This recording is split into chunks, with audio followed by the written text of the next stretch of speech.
វីដេ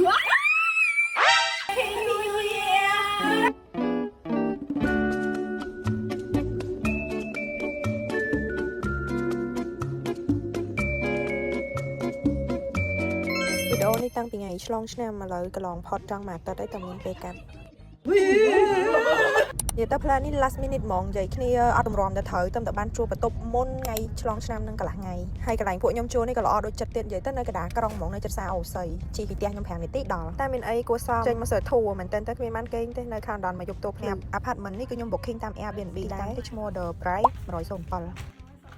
បើមកហូបវិញចែកគ្នាទិញម្នាក់ទិញម្នាក់តិចចេញមកសិតតែមាន់ជើងមាន់ខជើងមាន់ឆាមាន់និយាយទៅមាន់គ្រប់សពបែបយ៉ាងហ្មងតែឃើញកញ្ចក់អញ្